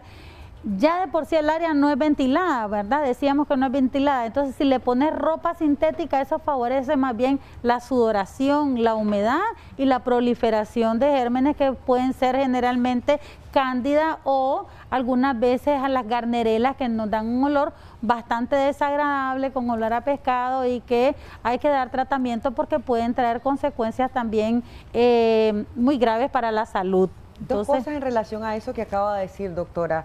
Es natural algún olor muy particular de nosotras las mujeres, pero ¿cuándo se sale de lo normal? Que nos explique esto. ¿Y qué tan correcto es también ese flujo vaginal? ¿En qué momento debe salir? Y incluso a veces mancha la ropa interior en ese momento. Después de la llamada quizás nos aclara un poquito de eso. Muy buenos días, le escuchamos. Sí, buenos días. Mire, y tal vez no es el tema que están hablando, pero quisiera hacerle una pregunta a la doctora. Mire, tengo 45 años y tengo 2 meses, ya casi 2 meses de que no me baja la menstruación. Yo quisiera saber a qué se deberá. Ya me hice prueba de embarazo, no me sale negativo y últimamente en un ultrasonido me dijeron de que presentaba mioma. ¿De qué tamaño los miomas? ¿Y dónde están localizados? Pues no me dijeron dónde estaba en el útero y no me dijeron si fuera o dentro. De que estaban chiquititos, que no llegaban ni a 1 centímetro, que ya tenía 2, sí. Ok. Como no, quizás nos deje el número de teléfono y el nombre completo para que la doctora se pueda comunicar con usted también, doctora. Claro que sí. Muchas gracias por su participación. Cuando ocurre este tipo de problema, uno siempre puede buscar muchísimas causas, pero lo más común son los síntomas perimenopáusicos, ¿verdad? 45 años es una edad en que los ovarios han dejado de realizar su función normal y es esperado que pueda tener algunas amenorrea o falta o ausencia de menstruación durante 2 meses, 3 meses. Puede volver a aparecer la menstruación, se puede volver a desaparecer y puede pasar en ese periodo varios años, ¿verdad? De 2 hasta 3 años en el periodo perimenopáusico hasta que la menstruación desaparece por 1 año y ya entramos a la menopausia. Los miomas, si son así de chiquititos como ella lo mencionó, ni 1 centímetro, raramente producen ausencia de menstruación, así que la esperamos pues para si ella tiene más consultas. Ok, las recomendaciones, doctora, en relación a lo que le decía el flujo, que tanto es, cuando es correcto o cuando ya hay manchas en el flujo fisiológico generalmente es de color mucoide. Todas las personas, todas las mujeres tienen este flujo y, como decíamos, un mecanismo fisiológico para limpiar impurezas. Se vuelve un poco más espeso, se puede poner amarillento en la ropa íntima, eso es completamente normal, y se vuelve mucho más espeso como almidón, que uno lo puede agarrar y tiene una consistencia bien espesa, bien pegajosa cuando estás en periodo fértil, ¿verdad? Entonces ya te das cuenta más o menos alrededor del día 14 que andas por la ovulación porque ese moco está muy denso. Entonces es normal si no tiene ningún olor, decir no mal olor. Cada quien conoce su olor natural, ¿verdad? Cuando sentimos que está demasiado fuerte, demasiado intenso, y que el flujo además tiene un color que no es el mucoide, hay que buscar asistencia médica, hay que visitar al médico para que nos tratemos a tiempo y evitemos las consecuencias generadas por las infecciones que pueden ser, por ejemplo, enfermedades pélvicas inflamatorias. Gracias, doctora Yelva Jarquín, por esa importante información. Esperamos que les haya servido muchísimo. Ahí veíamos los números de teléfono en pantalla también de la doctora para que usted haga sus consultas. Hacemos una breve pausa comercial, ya volvemos.